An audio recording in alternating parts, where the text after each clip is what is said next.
Hello students, YouTube channel ਸੋਸ਼ੀਓ classes ਵਿੱਚ ਤੁਹਾਡਾ ਸਵਾਗਤ ਹੈ। ਅਗਲੀ ਕਵਿਤਾ ਹੈ ਨਿੱਕਾ ਰੱਬ। ਇਸ ਦੀਆਂ ਕਾਵ ਸਤਰਾਂ ਇਸ ਤਰ੍ਹਾਂ ਹਨ। ਵੱਡੇ ਰੱਬ ਦੀਆਂ ਵੱਡੀਆਂ ਗੱਲਾਂ, ਅਗਮ ਅਗੋਚਰ ਅਲਖ ਅਪਾਰ, ਚੱਕਰ ਚੇਹਨ ਅਰ ਬਰਨ ਜਾਤਨਾ, ਰੂਪ ਰੰਗ ਅਰ ਰੇਖ ਨੁਹਾਰ, ਲੱਖ ਉਗਮਣ ਜਾਂ ਗਰਕਣ ਟਾਪੂ, ਲੱਖ ਜੰਮਣ ਜਾਂ ਟੁੱਟਣ ਤਾਰੇ, ਨੇਕੀ ਬਦੀ ਸ਼ੈਤਾਨ ਫਰਿਸ਼ਤੇ, ਕੋਈ ਜਿੱਤੇ ਕੋਈ ਹਾਰੇ। ਪ੍ਰਸੰਗ। ਇਹ ਕਾਵ ਸਤਰਾਂ ਪੰਜਾਬੀ ਦੀ ਪਾਠ ਪੁਸਤਕ ਕਾਵ ਯਾਤਰਾ ਵਿੱਚ ਦਰਜ ਪ੍ਰੋਫੈਸਰ ਮੋਹਨ ਸਿੰਘ ਦੀ ਕਵਿਤਾ ਨਿੱਕਾ ਰੱਬ ਵਿੱਚੋਂ ਲਈਆਂ ਗਈਆਂ ਹਨ। ਪ੍ਰੋਫੈਸਰ ਮੋਹਨ ਸਿੰਘ ਪ੍ਰਗਤੀਵਾਦੀ ਵਿਚਾਰਧਾਰਾ ਅਤੇ ਰੋਮਾਂਟਿਕ ਰੁਚੀ ਦਾ ਲਾਸਾਨੀ ਸ਼ਾਇਰ ਹੈ। ਉਹ ਇੱਕ ਯੁੱਗ ਪੁਰਸ਼ ਸੀ ਜਿਸ ਦੀ ਪੈੜ ਤੇ ਚੱਲ ਕੇ ਕਈ ਆਧੁਨਿਕ ਕਵੀਆਂ ਨੇ ਕਵਿਤਾ ਲਿਖੀ। ਅੰਮ੍ਰਿਤਾ ਪ੍ਰੀਤਮ ਵੀ ਇਸੇ ਕਾਵਧਾਰਾ ਅਧੀਨ ਕਵਿਤਾ ਲਿਖਣ ਵਾਲੀ ਕਵਿਤਰੀ ਹੈ। ਇਸੇ ਲਈ ਉਹਨਾਂ ਦੇ ਯੁੱਗ ਦੀ ਕਵਿਤਾ ਦਾ ਨਾਂ ਅੰਮ੍ਰਿਤਾ ਮੋਹਨ ਸਿੰਘ ਯੁੱਗ ਦੀ ਕਵਿਤਾ ਹੋ ਗਿਆ। ਪ੍ਰੋਫੈਸਰ ਮੋਹਨ ਸਿੰਘ ਜੀ ਦੇ ਪ੍ਰਮੁੱਖ ਕਾਵ ਸੰਗ੍ਰਹਿ ਇਸ ਤਰ੍ਹਾਂ ਹਨ। ਸਾਵੇ ਪੱਤਰ, ਕੋਸੰਬੜਾ, ਅਧਵਾਟੇ, ਕੱਚ ਸੱਚ, ਵੱਡਾ ਵੇਲਾ, ਜੈ ਮੀਰ ਆਦਿ। ਉਹਨਾਂ ਦੇ ਕਾਵ ਸੰਗ੍ਰਹਿ ਵੱਡਾ ਵੇਲਾ ਨੂੰ ਭਾਰਤੀ ਸਾਹਿਤ ਅਕਾਦਮੀ ਦਿੱਲੀ ਦਾ ਇਨਾਮ ਪ੍ਰਾਪਤ ਹੋਇਆ। ਇਸੇ ਤਰ੍ਹਾਂ ਕਾਵ ਸੰਗ੍ਰਹਿ ਜੈ ਮੀਰ ਉੱਤੇ ਉਸ ਨੂੰ ਸੋਵੀਅਤ ਲੈਂਡ ਨਹਿਰੂ ਇਨਾਮ ਨਾਲ ਸਨਮਾਨਿਤ ਕੀਤਾ ਗਿਆ।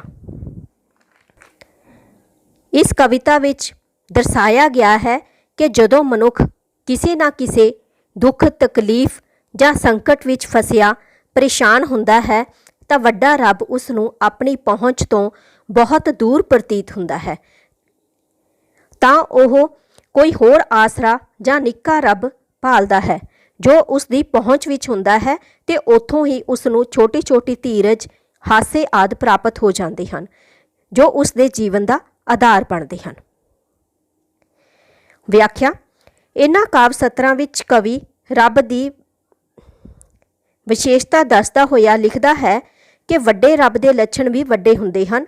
ਉਹ ਆਮ ਮਨੁੱਖ ਦੀ ਪਹੁੰਚ ਤੋਂ ਬਾਹਰ ਹੁੰਦਾ ਹੈ, ਮਨੁੱਖ ਦੀ ਸੋਚ ਤੋਂ ਬਾਹਰ, ਜੋ ਨਿਰਾਕਾਰ ਹੈ ਤੇ ਸਜੀਵ ਰੂਪ ਵਿੱਚ ਨਹੀਂ, ਜਿਸ ਦੀ ਕੋਈ ਸੀਮਾ ਨਹੀਂ, ਜਿਸ ਦੀ ਕੋਈ ਸ਼ਕਲ, ਸੂਰਤ, ਸ਼੍ਰੇਣੀ ਜਾਂ ਜਾਤ ਨਹੀਂ, ਉਸ ਦਾ ਰੂਪ ਰੰਗ ਵੀ ਨਹੀਂ ਹੈ।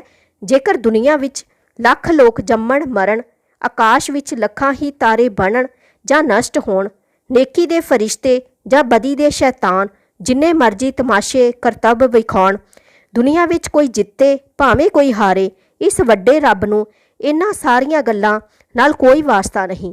ਵੱਡੇ ਰੱਬ ਉੱਪਰ ਇਹਨਾਂ ਦਾ ਕੋਈ ਪ੍ਰਭਾਵ ਨਹੀਂ ਪੈਂਦਾ।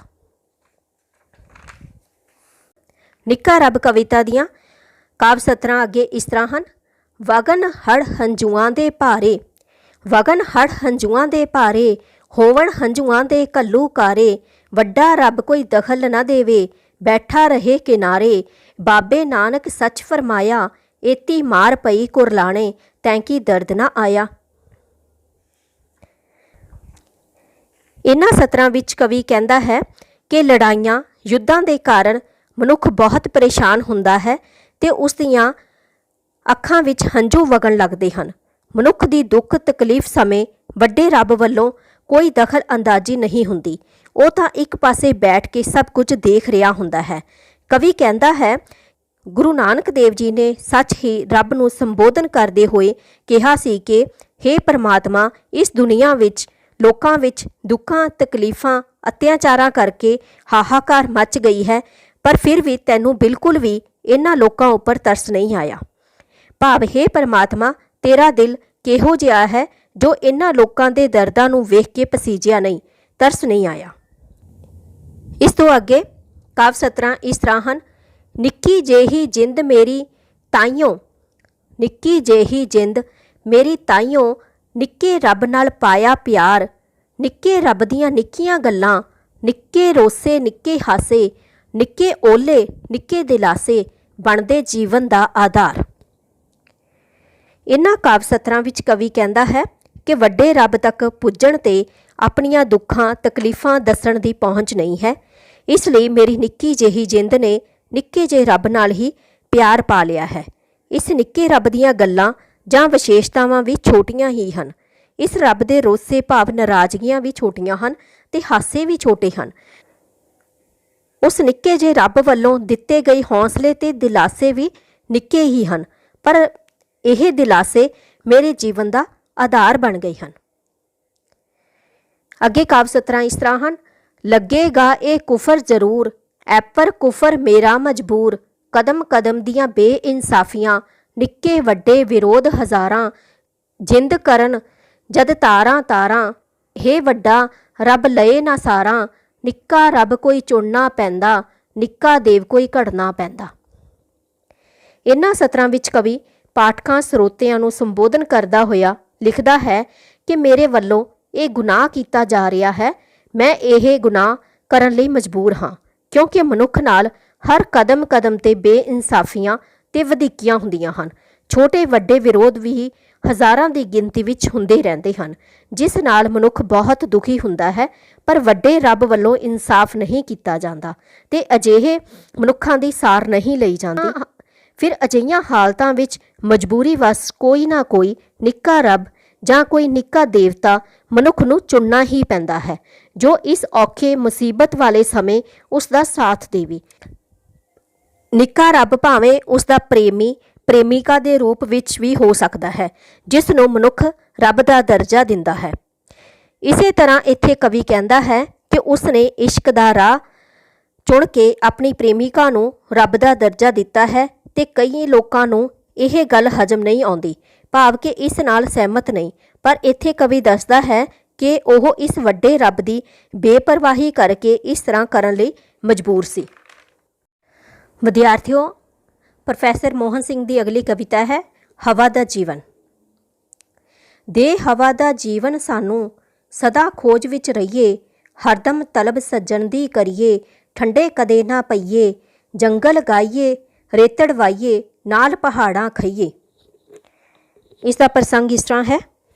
ਇਹ ਕਾਵਿ ਸਤਰਾਂ ਪੰਜਾਬੀ ਦੀ ਪਾਠ ਪੁਸਤਕ ਕਾਵਿ ਯਾਤਰਾ ਵਿੱਚ ਦਰਜ ਪ੍ਰੋਫੈਸਰ ਮੋਹਨ ਸਿੰਘ ਦੀ ਕਵਿਤਾ ਹਵਾ ਦਾ ਜੀਵਨ ਵਿੱਚੋਂ ਲਈਆਂ ਗਈਆਂ ਹਨ। ਪ੍ਰੋਫੈਸਰ ਮੋਹਨ ਸਿੰਘ ਪ੍ਰਗਤੀਵਾਦੀ ਵਿਚਾਰਧਾਰਾ ਅਤੇ ਰੋਮਾਂਟਿਕ ਰੁਚੀ ਦਾ ਲਾਸਾਨੀ ਸ਼ਾਇਰ ਹੈ। ਉਹ ਇੱਕ ਯੁੱਗ ਪੁਰਸ਼ ਹੈ ਜਿਸ ਦੀ ਪੈੜ ਤੇ ਚੱਲ ਕੇ ਕਈ ਆਧੁਨਿਕ ਕਵੀਆਂ ਨੇ ਕਵਿਤਾ ਲਿਖੀ। ਅੰਮ੍ਰਿਤਾ ਪ੍ਰੀਤਮ ਵੀ ਇਸੇ ਕਾਵਿਧਾਰਾ ਅਧੀਨ ਕਵਿਤਾ ਲਿਖਣ ਵਾਲੀ ਕਵਿਤਰੀ ਹੈ। ਇਸੇ ਲਈ ਉਹਨਾਂ ਦੇ ਯੁੱਗ ਦੀ ਕਵਿਤਾ ਦਾ ਨਾਂ ਅੰਮ੍ਰਿਤਾ ਮੋਹਨ ਸਿੰਘ ਯੁੱਗ ਦੀ ਕਵਿਤਾ ਹੋ ਗਿਆ। ਪ੍ਰੋਫੈਸਰ ਮੋਹਨ ਸਿੰਘ ਦੇ ਪ੍ਰਮੁੱਖ ਕਾਵਿ ਸੰਗ੍ਰਹਿ ਇਸ ਤਰ੍ਹਾਂ ਹਨ। ਸਾਵੇ ਪੱਤਰ, ਕੁਸੰਬੜਾ, ਅਧਵਾਟੇ, ਕੱਚ ਸੱਚ, ਵੱਡਾ ਵੇਲਾ, ਜੈ ਮੀਰ ਆਦਿ। ਉਹਨਾਂ ਦੇ ਕਾਵਿ ਸੰਗ੍ਰਹਿ ਵੱਡਾ ਵੇਲਾ ਨੂੰ ਭਾਰਤੀ ਸਾਹਿਤ ਅਕਾਦਮੀ ਦਿੱਲੀ ਦਾ ਇਨਾਮ ਪ੍ਰਾਪਤ ਹੋਇਆ। ਇਸੇ ਤਰ੍ਹਾਂ ਕਾਵਿ ਸੰਗ੍ਰਹਿ ਜੈ ਮੀਰ ਉੱਤੇ ਉਸ ਨੂੰ ਸੋਵੀਅਤ ਲੈਂਡ ਨਹਿਰੂ ਇਨਾਮ ਨਾਲ ਸਨਮਾਨਿਤ ਕੀਤਾ ਗਿਆ। ਪ੍ਰੋਫੈਸਰ ਮੋਹਨ ਸਿੰਘ ਦੀ ਇਹ ਕਵਿਤਾ ਹਵਾ ਦਾ ਜੀਵਨ ਰੋਮਾਂਸਵਾਦੀ ਵਿਸ਼ੇ ਨੂੰ ਦਰਸਾਉਂਦੀ ਹੈ। ਇਸ ਕਵਿਤਾ ਰਾਹੀਂ ਕਵੀ ਹਵਾ ਵਰਗਾ ਜੀਵਨ ਜਿਉਣ ਦੀ ਮੰਗ ਕਰਦਾ ਹੈ। ਕਵੀ ਹਵਾ ਦੀ ਤਰ੍ਹਾਂ ਆਜ਼ਾਦੀ ਮਾਣਦਾ ਹੋਇਆ ਆਪਣੀ ਮੰਜ਼ਿਲ ਤੱਕ ਪਹੁੰਚਣਾ ਚਾਹੁੰਦਾ ਹੈ। ਸੰਸਾਰਿਕ ਸੁੰਦਰਤਾ ਦਾ ਆਨੰਦ ਮਾਣਦੇ ਹੋਏ ਵੀ ਉਸ ਤੋਂ ਨਿਰਲੇਪ ਰਹਿ ਕੇ ਜੀਵਨ ਗੁਜ਼ਾਰਨਾ ਚਾਹੁੰਦਾ ਹੈ।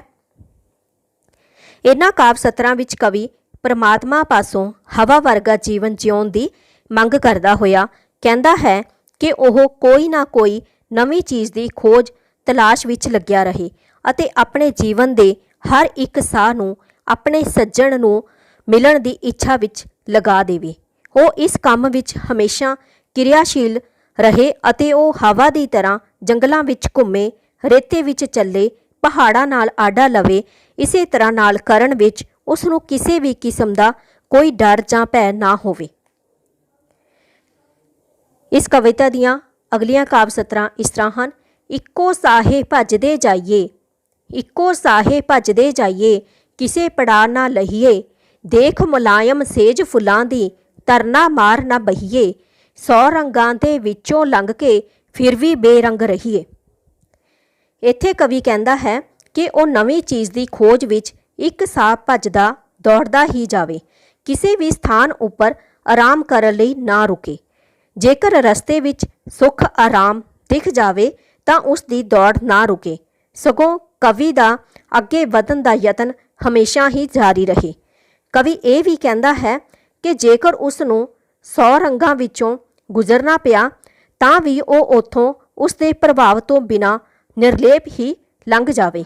ਇਸ ਦਾ ਭਾਵ ਹੈ ਕਿ ਕਵੀ ਦੇ ਆਲੇ ਦੁਆਲੇ ਭਾਵ ਅਨੇਕ ਸੁੰਦਰਤਾਵਾਂ, ਮਨ ਪਰਚਾਵੇ ਦੇ ਸਾਧਨ, ਰੋਮਾਂਸ ਕਰਨ ਦੇ ਸਾਧਨ ਆਦਿ ਹੋਣ ਤਾਂ ਵੀ ਉਹ ਇਹਨਾਂ ਤੋਂ ਅਭਿੱਜ ਹੀ ਰਹੇ ਅਤੇ ਕੋਈ ਵੀ ਚੀਜ਼ ਉਸ ਨੂੰ ਪ੍ਰਭਾਵਿਤ ਨਾ ਕਰ ਸਕੇ। ਅੱਗੇ ਕਾਵਿ ਸਤਰਾਂ ਹਨ। ਜੇ ਕੋਈ ਬੁਲਬੁਲ ਹਾਕਾ ਮਾਰੇ, ਕੰਨ ਵਿੱਚ ਉਂਗਲਾਂ ਦਈਏ, ਜੇ ਕੋਈ ਕੰਡਾ ਪੱਲਾ ਪਕੜੇ, ਛੱਡੀਏ ਤੇ ਨਸ ਪਈਏ, ਦੇ ਹਵਾ ਦਾ ਜੀਵਨ ਸਾਨੂੰ ਸਦਾ ਖੋਜ ਵਿੱਚ ਰਹੀਏ। ਇਹਨਾਂ ਕਾਵਿ ਸਤਰਾਂ ਵਿੱਚ ਕਵੀ ਕਹਿੰਦਾ ਹੈ ਕਿ ਜੇਕਰ ਉਸ ਨੂੰ ਕੋਈ ਬੁਲਬੁਲ ਵਰਗਾ ਮਿੱਠੀ ਆਵਾਜ਼ ਨਾਲ ਪ੍ਰਭਾਵਿਤ ਕਰਨ ਦੀ ਕੋਸ਼ਿਸ਼ ਵੀ ਕਰੇ ਤਾਂ ਵੀ ਉਹ ਉੱਥੋਂ ਬੇਪਰਵਾਹ ਹੋ ਕੇ ਨਿਕਲ ਜਾਵੇ। ਜੇਕਰ ਉਸ ਦੇ ਰਸਤੇ ਵਿੱਚ ਕੰਡੇ ਆਉਣ ਤੇ ਉਹਨਾਂ ਦੇ ਨਾਲ ਖਹਿ ਕੇ ਰੁਕਾਵਟ ਵੀ ਪੈਦਾ ਹੋਵੇ ਤਾਂ ਵੀ ਉੱਥੋਂ ਉਹ ਆਪਣਾ ਪੱਲਾ ਛੁਡਾ ਕੇ ਤੁਰ ਜਾਣਾ ਚਾਹੇਗਾ। ਇਸ ਤਰ੍ਹਾਂ ਕਵੀ ਰੁਕਣਾ ਨਹੀਂ ਚਾਹੁੰਦਾ, ਸਗੋਂ ਪਰਮਾਤਮਾ ਅੱਗੇ ਇਹੀ ਅਰਦਾਸ ਬੇਨਤੀ ਕਰਦਾ ਹੈ ਕਿ ਉਸ ਨੂੰ ਹਵਾ ਵਰਗਾ ਆਜ਼ਾਦ ਜੀਵਨ ਦੇਵੇ, ਜਿਸ ਨਾਲ ਉਹ ਸਦਾ ਹੀ ਨਵੀਂ ਚੀਜ਼ ਦੀ ਤਲਾਸ਼ ਵਿੱਚ ਲੱਗਿਆ ਰਹੇ ਤੇ ਹਮੇਸ਼ਾ ਹੀ ਕਿਰਿਆਸ਼ੀਲ ਜੀਵਨ ਗੁਜ਼ਾਰੇ। ਵਿਦਿਆਰਥੀਓ, ਇਹ ਸੀ ਪ੍ਰੋਫੈਸਰ ਮੋਹਨ ਸਿੰਘ ਜੀ ਦੀਆਂ ਕਵਿਤਾਵਾਂ ਤਾਜ ਮਹਲ, ਨਿੱਕਾ ਰੱਬ, ਹਵਾ ਦਾ ਜੀਵਨ ਦੀ ਪ੍ਰਸੰਗ ਸਹਿਤ ਵਿਆਖਿਆ। ਵਿਦਿਆਰਥੀਓ, ਇਸ ਤੋਂ ਪਹਿਲਾਂ ਭਾਈ ਵੀਰ ਸਿੰਘ ਅਤੇ ਧਨੀ ਰਾਮ ਚਾਤ੍ਰਿਕ ਜੀ ਦੀਆਂ ਕਵਿਤਾਵਾਂ ਦੀ ਪ੍ਰਸੰਗ ਸਹਿਤ ਵਿਆਖਿਆ ਦੇ ਵੀਡੀਓ ਤੁਸੀਂ ਇਸ ਵੀਡੀਓ ਦੀ ਡਿਸਕ੍ਰਿਪਸ਼ਨ ਵਿੱਚ ਦੇਖ ਸਕਦੇ ਹੋ। ਇਸ ਦੇ ਲਿੰਕ ਤੁਹਾਨੂੰ ਉੱਥੋਂ ਮਿਲ ਜਾਣਗੇ। ਅਸੀਂ ਆਪਣੇ ਅਗਲੇ ਵੀਡੀਓ ਵਿੱਚ ਡਾਕਟਰ ਹਰਭਜਨ ਸਿੰਘ ਜੀ ਦੀਆਂ ਕਵਿਤਾਵਾਂ ਧੀ ਬਿਰਛ ਨਾਲ ਲੈ ਕੇ ਤੁਰਨਾ ਹੈ ਜਾਲੇ ਦੀ ਪ੍ਰਸੰਗ ਸਹਿਤ ਵਿਆਖਿਆ ਕਰਾਂਗੇ। ਤਦ ਤੱਕ ਧੰਨਵਾਦ, ਸ਼ੁਕਰੀਆ।